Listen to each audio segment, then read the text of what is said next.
You may ask yourself, why did I, Dr. Malachi Z. York, decide to write a scroll entitled, Rizq and Illyuwn, Fact or Fiction? Well, the answer is quite simple. For years I have been answering questions that had gone unanswered. I have introduced you to things that were never before conceived. And because of this I have been labeled a liar, a false prophet, etc., who just makes things up simply because your so-called leaders can't even begin to explain the meaning behind things such as Rizq, Illyuwn, Nuwapu, or Amanubi Ruakta, to name a few. It would only take a sincere seeker of the facts to do a little research to find out that what I am teaching you is true.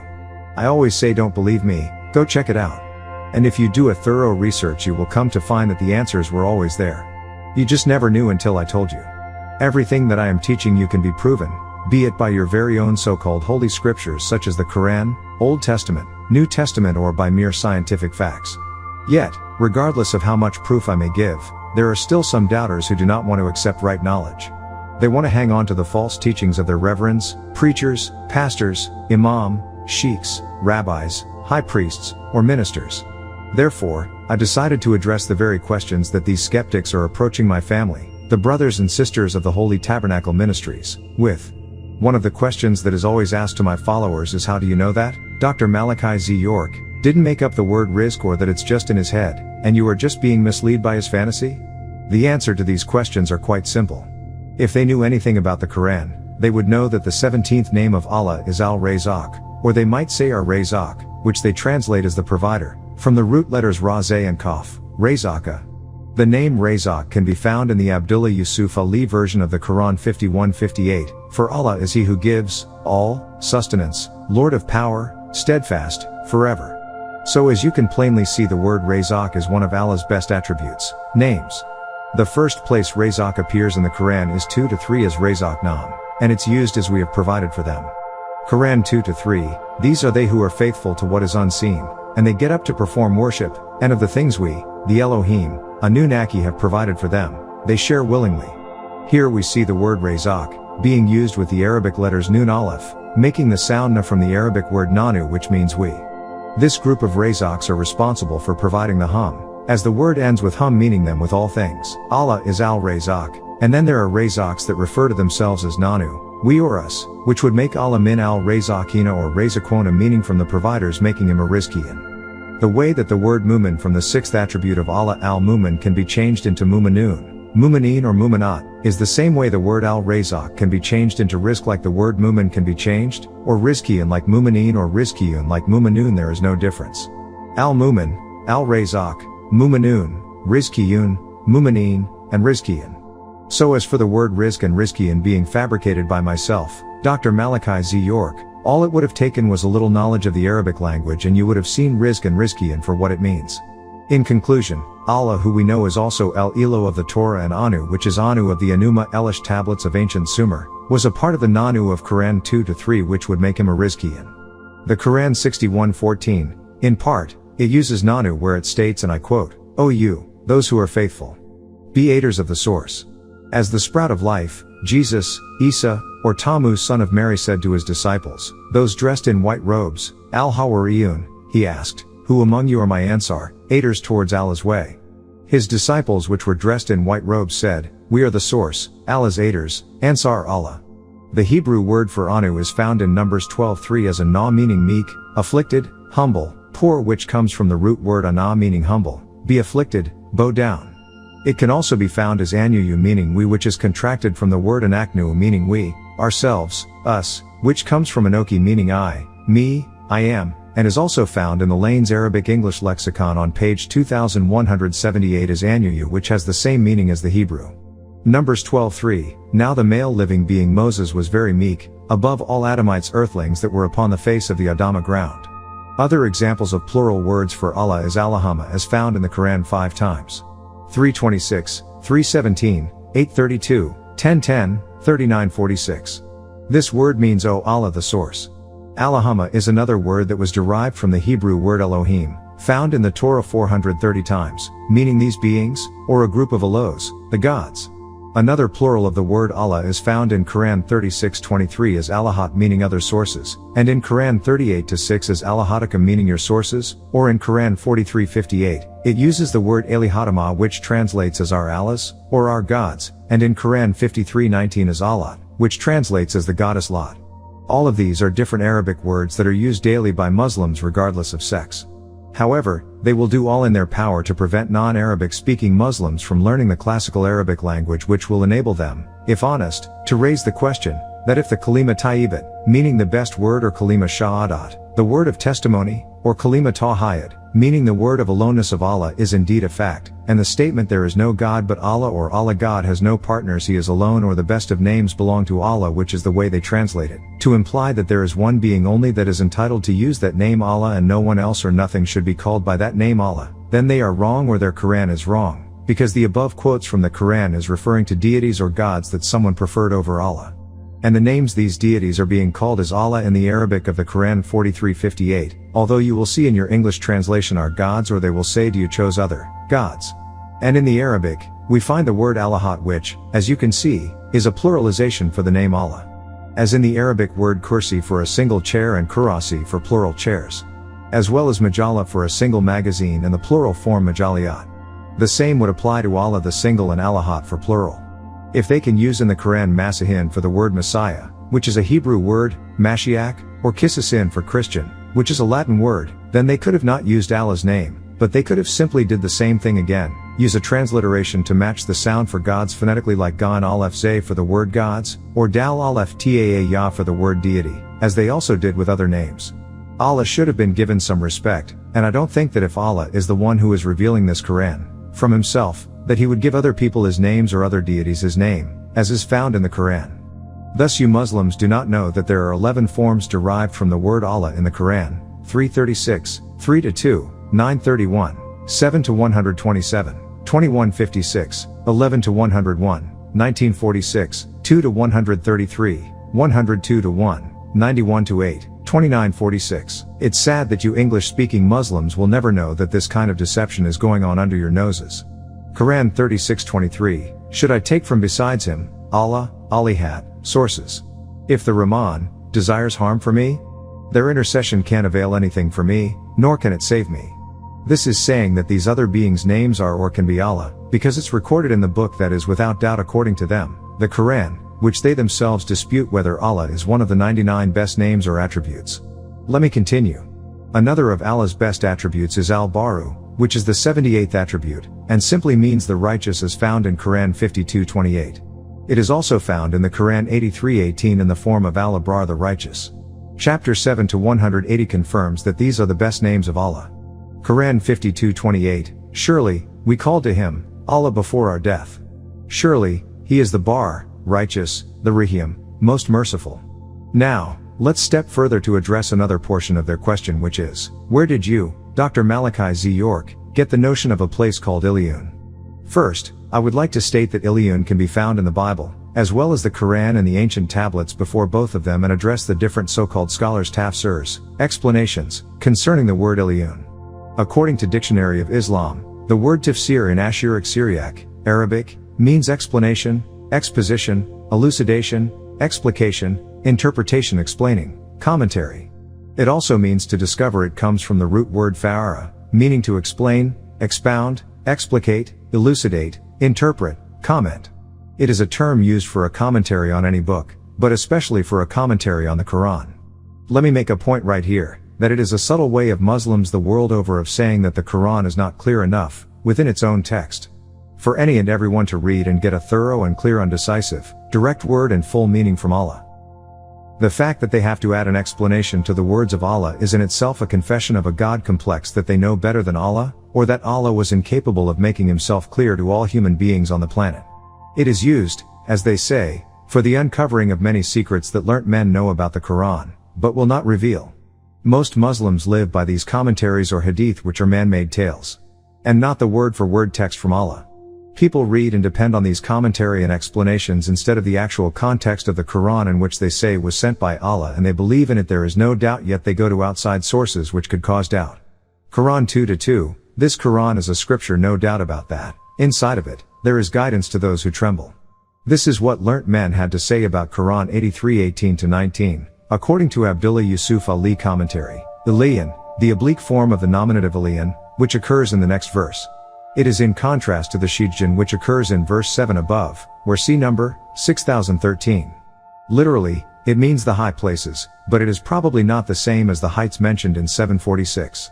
Nor need we necessarily identify it with the dwellings on high, Gurufat, mentioned in 3437. Applying the reasoning parallel to that which we applied to Shijjin, where many interpret it as the place where is kept the register of the righteous. Here Abdullah Yusuf Ali, the most widely English-read mistranslation of the Quran by Sunni Muslims, uses words such as probably meaning he, and the scholars that help him are not really sure about what they are telling you to accept as true. Still, you don't dare question him. According to Maulana Muhammad Ali translation of Quran 83:18-19, Illyuwn is said by some to be the plural of Ili, and by others to be that of Aliyah, while still others hold that it has no singular like Shijjin. Some would make it a proper name, but others rightly consider it to mean, from Allah, meaning it was high, the highest places and the most exalted of grades, and the one, bringing a man, nearest to Allah in the latter abode. But note that Sijjin, it is not the name of a place but that of a record. Q and Oz give similar explanations. The highest places are thus the records of the best deeds, which enable a man to soar high and cut off the chains which bind him to low desires. This Ahmadiyya version is also used by Nation of Islam, commonly called the Black Muslims in America. In this version, this translator is saying thought by some to be again meaning that he isn't sure about what Illyuwn is. Then there is the SV Mir Ahmed Ali of 1988 AD. The Shiite Muslim translation of the Quran, the highest places and most exalted in grades, the nearest approach to divinity. It is contrast to Shijjin in verse 7 above. It is the place where the records of the righteous one are preserved. The high stage or state, or the right side of the universe towards the absolute, has appeared to the left side tending towards the material realm, and whatever is recorded there is witnessed by conscious entities termed as Mokarabun, here the near ones, and as Aleen in 3875, and as Quran expressively accepts the prophets and their vicegerents, who attain the same purification, are also included in the witnesses of Illyuwn, and this witnessing is not confined to the beings of the angelical order as some commentators think. I.e., none can even imagine correctly what those high places of greatest exaltation could be. They are inconceivable for the intellect of any mortal. In this translation, and its commentary comes from the Shiite sect of Muslims. As you can see from this very last statement, that he says no one knows or can conceive what it means when Allah says to all of them in the verse 19, Wa ma adraka ma Illyuwn, and what will make you know or perceive what Illyuwn is. By this very statement, Allah intended for them to know what his means or where it is, but they don't, so they should listen to someone who does know, who can rightly guide them. According to Encyclopedia of Islam, Volume 2, EK, page 469, Illyuwn is mentioned in the Qur, 83:18-19, where it may be a place or a book. It is generally supposed to be a name of the seventh heaven, or the register of the good deeds of the pious. For the various explanations, the word is regarded as a regular plural, or as a plural without a singular, but it is no doubt the Hebrew word Elyon, Genesis 14:18, etc. You question me about where and what is Illyuwn, yet you never ask these so-called learnt men where they get their explanations from.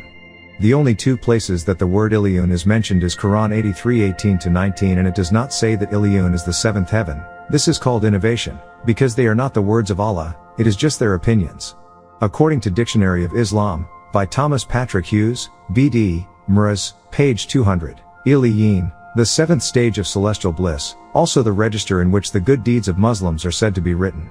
See Suratut Tatif, 83:18, the register of the righteous is in Illyuwn.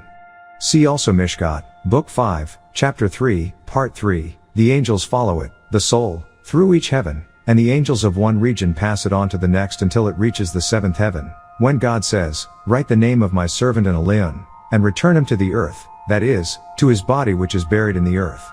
Thomas Patrick Hughes, B.D., Mraz, also says that Illyuwn is the seventh heaven, and again you just accept his interpretation without any confirmation. All of these men could just be making this up. There is no proof beyond a shadow of a doubt that there is any such thing as the seventh heaven or seven heavens, which is coming from the seven spheres actually, which are 1. Troposphere, 2. Stratosphere, 3. Mesosphere, 4. Thermosphere, 5. Exosphere, 6. Heterosphere, and 7. Homosphere. And this is where you get your so-called seven heavens, because the Arabic word for heaven in the Quran is samawati, or in Hebrew it's shamayim, both coming from the word sham or sem, meaning up there. So these so-called scholars of all your different Muslim sects just declare that there is such a thing as 7 heavens and Illyuwn is the 7th, and that makes it right. Now that's good for you who believe in blind faith, but not for those of us in right knowledge, who deal with strictly facts. Now according to Lane's Arabic English Lexicon page 2147, a place in the 7th heaven, to which ascend the souls of the believers, or the highest of the places, or a certain thing above another thing, or loftiness above loftiness, or the 7th heaven, altogether, the register or place of reckoning of the guardian angels, to which are brought up the reports of the deeds of the righteous, paradise, or the right leg, or pillar, of the which is vulgarly held to mean the throne of God. Lane's lexicon is also uncertain of exactly what or where Illyuwn is, but millions of Muslims will read and believe his definitions, no questions asked. According to a dictionary and glossary of the Quran by John Penrice, page 100, Illyuwn, properly, high places. A name of the upper part of the heavens, where the register of men's good actions is preserved, or according to some, the register itself. Learned Muslims differ greatly about this word and its meaning. It is found in Hebrew. These scholars can't even get together and decide on the meaning of Illyuwn. They tell you that they differ greatly about the word Illyuwn, meaning that they simply don't know. No one has given their followers an explanation for this word Illyuwn. Neither the Nation of Islam or Moorish Science Temple has dealt with Quran 83:18-19 in the word Illyuwn. Now ask yourself why? I'll tell you why. It's because they can't. As you can see from reading each of the commentaries, none of these men really deal with the word Illyuwn. And because they do not touch on that subject, no one will question it. They will just leave it as is without even wanting any more explanations other than what is given to them by their imams, or sheikhs. However, they will tell you that it comes from the Aramaic, Hebrew, word Illyuwn, meaning high, upper, from the root word Allah, meaning to go up, ascend. And in Ashuric Syriac, Arabic, the word Allah means upon, or on you. Also have the noun, which is the 36th attribute of Allah, called Al-Aliyu, the Most High, and is also the name of the 86th chapter of the Quran today, which was originally 36th chapter, called Surah Ai Allah, chapter of the Most High.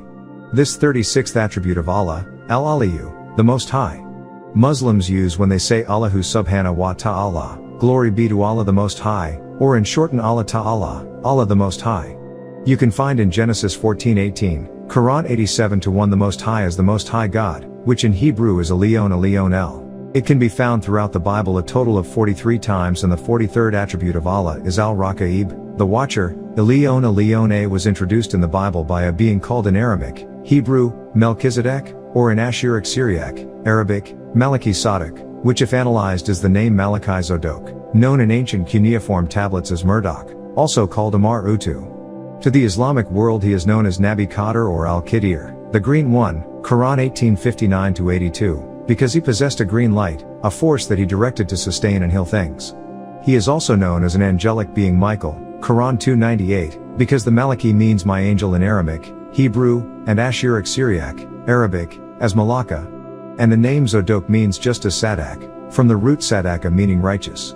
This can be found in his book, the Book of Malachi 4:2, where he is referred to as Shemesh, the Sumerian sun god, and Zodok, righteous or just, the son of righteousness.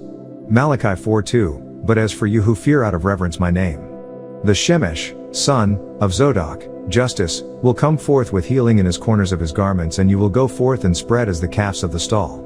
Melchizedek is also referred to as the Ancient of Days, who has no beginning or end of days, and whose hair was like pure wool, Daniel 7:9, 7:13, Hebrew 7:2, and the protector of the faithful, Daniel 12:1.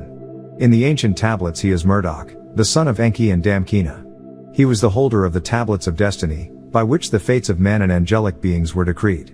Daniel 7:9, Daniel looked on until the chairs were cast down, and the old one Melchizedek of the ancient days sat, whose robes were white like snow, and the hair on his head was just like pure wool, his chair was lit up like fire, and his wheels were like burning fire.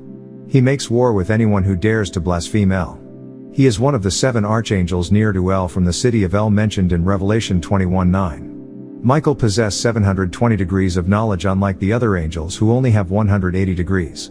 It was this angelic being in human form who introduced the true name of the Creator into the Bible in Genesis 14:18-22, when Melchizedek taught Abraham, about Illyuwn El. Genesis 14:18-22, and Melchizedek, ruler of Salem, city of peace, Rizq, the 8th planet in the 19th galaxy, brought forth bread and wine, and he is the Kahan priest of El Illyuwn the Most High.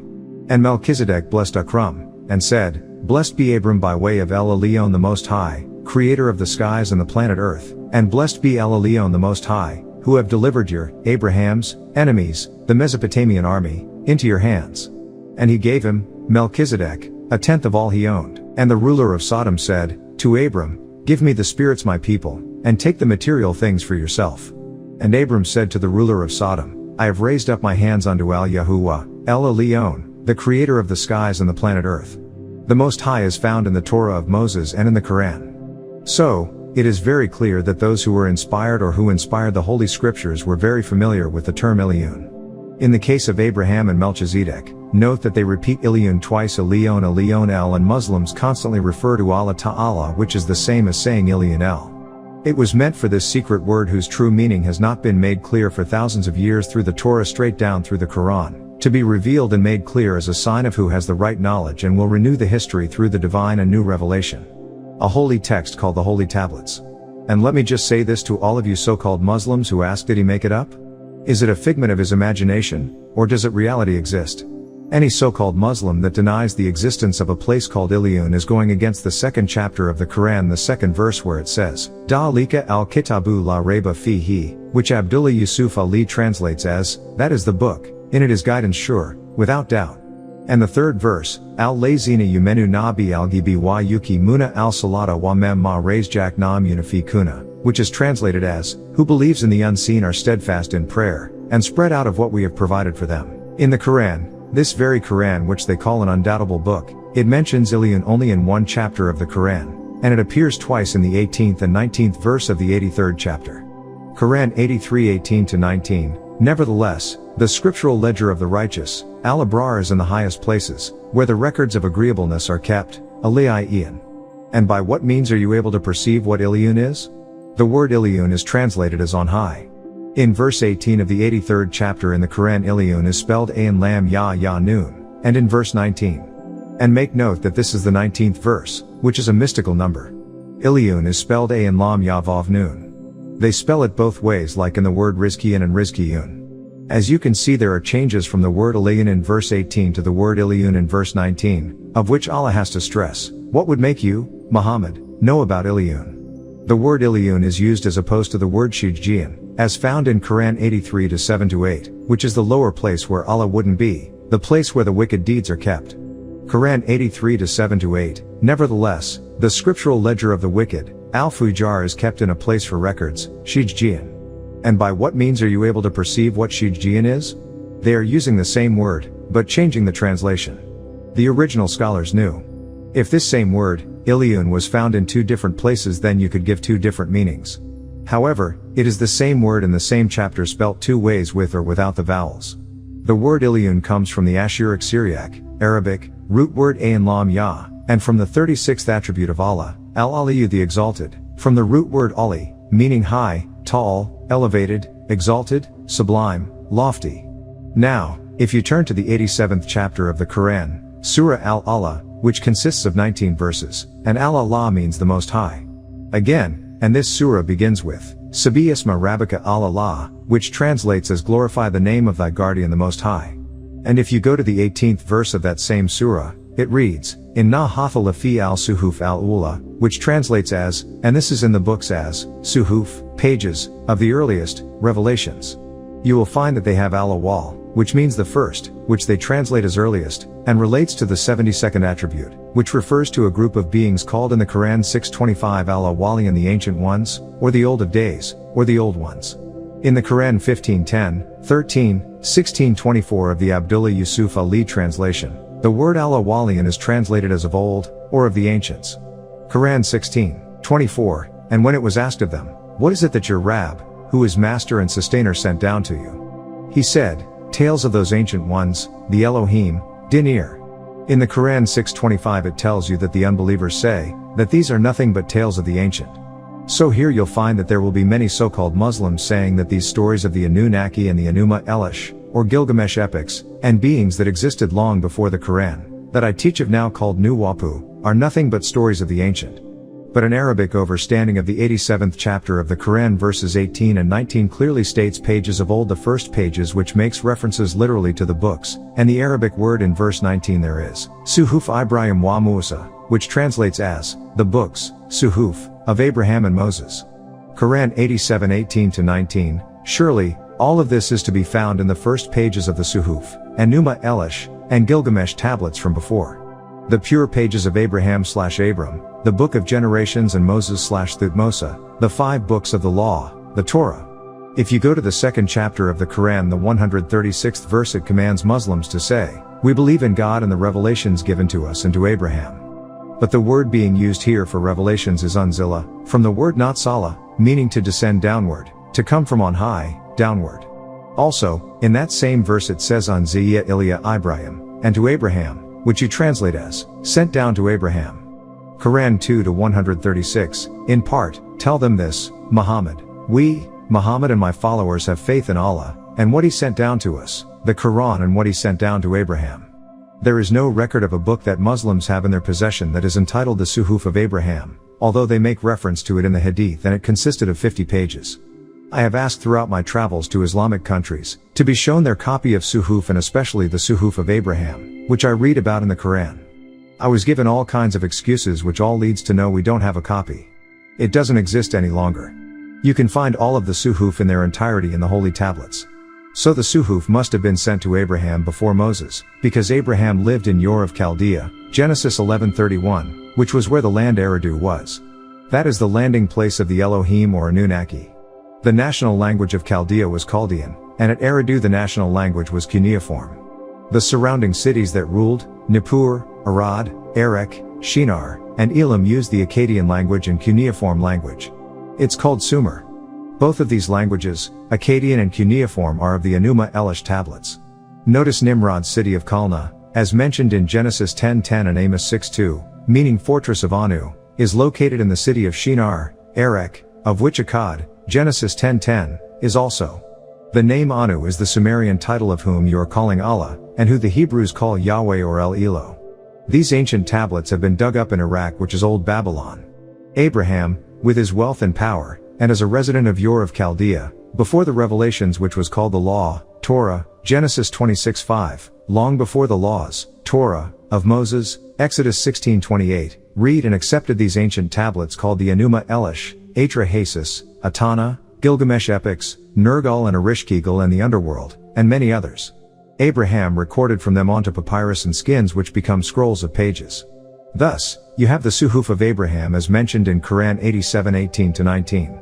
Another point to be made is, when Quran 2-136 refers to revelations, to Jesus, Abraham, Ishmael, Isaac, Jacob, Moses, the tribes and prophets, it uses the word Ada, meaning giving, and in this same quote it uses the word Natsala, meaning descending, or sending down to, not revealing, and in Quran 4-163 it uses the word way for inspiration. But it always uses the word Kitaba, from which comes Kitab, which translates as book or scripture, or inscription. A book must have an author. A book must rest upon something, be it a lap, or a table, or a stand. Someone has to inscribe, write or record, on this paper, papyrus, to canonize it, bind it, and refer to it as a book. What I am leading up to is that in chapter 83 verse 18 of the Quran the third word being used is kitaba, and it has been translated as record instead of book. When chapter 2 of the Quran, verse 1 reads Da'alak al-Kitab, using the same word kitab and literally says book, it was a revelation when it came to Muhammad, which is not Salah, to come downward, and when it was collected, organized, bound and distributed, it became a kitab book. Just like the book of Revelation 20:12, John son of Zebedee and Salome recorded seeing a little scroll. Revelation 20:12, and I, John son of Zebedee, saw the large and the small, standing in the presence of the angelic beings, and the little scroll was opened, and there was another little scroll that was opened, which is the little scroll of life, and those that were dead were judged by the things which were inscribed in the little scrolls, according to their deeds. However, in the King James translation of the Bible, it says he saw a little book. The word Bible itself is derived from the Greek word biblios, which is the name for part of an ancient plant used in making paper books. The Greek word biblia, meaning the books, referred to the scriptures. I hope that point is very clear for what I am next to say. And that is, Illyuwn is a place. And according to the Quran, a book of the righteous is kept in that place Illyuwn. Then that means Illyuwn is a material place, a physical place, a place where a book can rest on something. A place where people can read or beings can read from the book. And Allah is there along with these other beings called Rizqiyan or Rizqiyun, as Al-Razaq the residing Rizqiyan. Therefore, heaven is Allah because Allah can't be in heaven. Because that would eliminate Allah being Akbar the biggest, Al-Kabir, which is the 37th attribute of Allah. If he was in or inside the heavens, as it states in Deuteronomy 4:39, Matthew 6:9 and Quran 6-3, that would mean that he was contained in something, which means that whatever he was contained in was bigger than him, or else he wouldn't be contained in it. Right? So if your translations are right, then the heavens would have to be Allah because Allah is supposed to be Akbar. And don't say Akbar means great because it does, but great in size or age, not majesty, as in Al-Jabaru the majestic, the 9th attribute of Allah, Al-Ajamu supreme, the 33rd attribute of Allah, Al-Majidu glorious, the 48th attribute of Allah, Al-Azizu the mighty, the 8th attribute of Allah, etc. Deuteronomy 4:39, know therefore this day and return it to your heart, that Yahuwah is Elohim in the skies above and upon the earth beneath, there is no other. Matthew 6:9, this is how you should pray, our fathers who are in the Orion skies, holy is your names. Quran 6-3, and it is he, the source Allah, who is in the skies, Orion, and he is in the planet Tiamat earth, he knows all that you keep secret, and what you reveal, and he, Anu, knows all that which you have earned. Listen, if you can say in Quran 24:35, and I quote, Allah is the light of the heavens and the earth, and isolate the light, which to them is a Nur and to us Al-Nur the 93rd attribute of Allah, then you can say, since Allah is the light of all the heavens and the earth, then Allah can be a Rizqiyan because his 17th attribute is Al-Razaq, which is the provider. If Allah can be a Rahman the yielder, which is the first attribute of Allah, or a Rahim the merciful, the second attribute of Allah, then again he can be a Razaq provider, the 17th attribute of Allah, or a Rizqiyan, which is a derivative of the word Razaq. Again, the same as Mu'min can be changed to Mu'mineen, Mu'minun, and Mu'minati. Quran 24:35, the source, Allah is the Nur, light of the Samawat, skies, and the planet Chi, earth. The likeness of his light is as a niche, and in it is a lamp, the lamp is in a glass, the glass is as it were a shining star, brightly lit from a blessed olive tree, not eastern and not western. Its oil whereof almost glows forth of itself, and even though the fire touches it not, light upon light. The source, Allah rightly guides his light to whomsoever he pleases, and the source, Allah strikes forth examples to the Enocytes, and the source, Allah is the best knower in everything. The Quran 2:28 says, and I quote, and he, Allah, gave you life, then will again bring you to life, and again to him, Allah, will ye return. And in other places like Quran 64:4 it says you are going to heaven, and I quote, and those who believe in Allah and work righteousness, he, Allah, will remove them from their ill, and he, Allah, will admit them to gardens beneath which rivers flow to dwell therein forever. The word they are using for garden in Ashuric Syriac, Arabic, is Jannah and means paradise, garden. And they get that from the Hebrew word gan, enclosed garden, as can be found in Genesis 2:8, 3:24. Again, as I explained before, according to your definitions, Allah must be the heavens because Allahu Akbar, Allah, the biggest or the oldest, cannot fit inside of heaven, or else he is not Akbar. And if Allah is Al-Aliyu, the highest, then he must also be Illyuwn because Illyuwn is a derivative of Alabama. But then in the Quran it tells you of a story concerning Adam and Eve, get ye down all from here, Quran 2:38. Adam must have been in heaven, in the bosom of Allah. If Allah told him he had to leave from here, that from here, Mina, had to have been heaven if Allah was there talking to him. Therefore, man was once in heaven because it says he had to get down from here. Now because of the mere fact that the word down is being used, it implies that man was once up there, which is the true meaning of the word they use for heaven in Ashuric Syriac, Arabic, Samawati and Aramaic, Hebrew, Shemayim, both meaning up there. Therefore, man will return to Rizq and Illyuwn. They say I made up Rizq and Illyuwn and that it is a fictitious place, when in actuality the Quran is filled with fictitious places that they cannot identify. You are so busy saying that I don't know what I am talking about, you obviously never examined your Quran. The Quran is full of promises and fairy tale places that you don't really know or can prove exists. The Quran makes promises of gardens, beneath which rivers flow, Quran 2:25, or promises garments of silk and reclining in the garden on raised thrones. Quran 76:12, there are promises of drinks called Zanjabil and bracelets of silver, Quran 76:17. All of these material things that you can obtain right here on earth. Muslims don't know if it exists. Of course, the typical answer is because it says it in the Quran, yet you don't even have any verification that your Quran is true. Because you don't have the original Quran, and the Muslims today haven't even seen the original Quran. And if they do have it presented, I mean the original Quran, not the oldest. If you weren't there when the original Quran was revealed to Muhammad, then you really don't know where the Quran really came from. You don't really know if an angel came to Muhammad in a cave with this book, Quran chapter 18, because you are not there to prove it. That's why you are always talking about faith, have faith in the unseen. A good excuse for no proof. The Quran speaks of Muhammad making an Isra, from Al-Masjid al-Haram in Mecca, Saudi Arabia to Masjid al-Aqsa in Jerusalem, Israel, Quran 17-1, yet, at that time Masjid al-Aqsa had not been rebuilt. As a matter of fact, it wasn't rebuilt until 99 years later.